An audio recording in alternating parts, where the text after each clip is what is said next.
Finance पे अगर आप आ जाएँ तो औरंगज़ेब साहब जो हैं अच्छा उन्होंने बड़ा एक तरीके से मेरे ख्याल में उनको इंक्लूड करेंगे फाइनेंस के अंदर। मिनिस्टर के हद तक वो मिनिस्टर उस तरह से बन नहीं सकते, ना ही सेनेटरशिप वो ले सकते हैं, क्योंकि वो ड्यूल नेशनैलिटी की वजह से वो उनको ड्यूल नेशनैलिटी अपनी छोड़नी पड़ेगी। सो उसके बाद ही कैन बी सेनेटर और या किसी और बाई इलेक्शन के तहत मिनिस्टर, बट उससे पहले नहीं।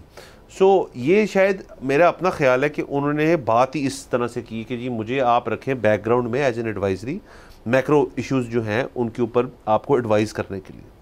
बैंकर तो वो बड़े ज़बरदस्त हैं, समझते हैं तमाम चीज़ों को।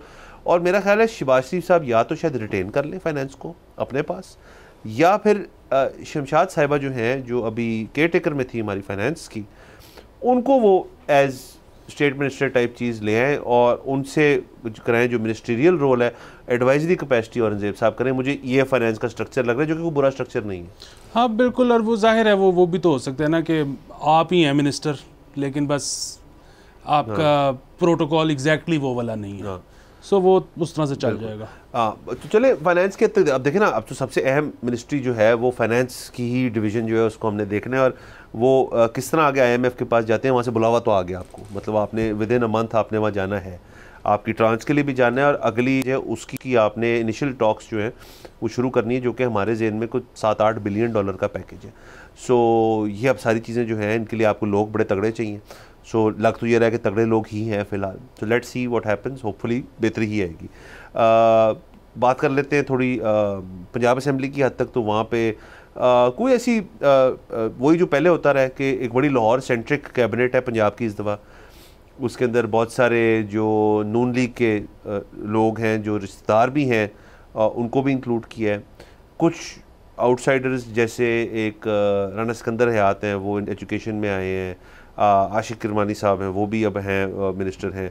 उसके अलावा हमारे पंजाब के अंदर पहली दफ़ा एक सिख कम्युनिटी से अरोड़ा साहब जो हैं वो भी मिनिस्टर बने हैं। तो ये तो चीज़ अच्छी है, लेकिन ये तनकीद भी हो रही है कि जी आपने अपने उसी तरह जो मैं नहीं कह रहा जो सोशल मीडिया पे के आदत से मजबूर होते हुए आपने अपने फैमिली वालों को नवाजा, जो कि मेरे ख्याल में एक हद तक बात ठीक है, लेकिन इतनी ठीक भी नहीं, क्योंकि और भी काफ़ी लोग हैं। असल में सबसे ज़्यादा तनकीद तो हो रही है ना ख़वातीन जो रिज़र्व सीट्स पे आई हैं कि उनका ज़्यादातर का ताल्लुक लाहौर से है जी। अगेन अब ये स्ट्रेटजी की बात है, एक पार्टी अपने आप को कैसे देख रही है कि जो स्ट्रॉन्ग होल्ड है उसी में स्ट्रॉन्ग रहना है, या जहाँ पे वीक थे वहाँ से आपने अगले इलेक्शन के लिए किसी लेके आनी है स्ट्रेंथ। नून लीग ने तो अपना फैसला दिखा दिया है कि वो क्या चाहते हैं। तो अब ये ठीक साबित होगा नहीं साबित होगा ये भी कुछ दिनों में पता लग जाएगा। एक मैं इसमें KP असेंबली का ज़रूर जिक्र करना चाहूँगा कि प्राइम मिनिस्टर जो हैं वो गए, पहला दौरा, और वहाँ पे अली अमीन गंडापुर साहब उनसे नहीं मिले, उनके भाई थे। अच्छा, अब वो अगेन वो नहीं मिले कि वो एहतजाज कर रहे थे क्योंकि वो इनको प्राइम मिनिस्टर नहीं मानते। अच्छा, बात ये है कि बिल्कुल ठीक है, मैं अली अमीन गंडापुर साहब का आईनी जमहूरी हक है एहतजाज करना, वो बिल्कुल करें, लेकिन एहतजाज करने के तो 1000 तरीके होते हैं। ना मिलना से भी कौन सा किसी को जेल हो गई है, ना मिलने से अलामती है ना।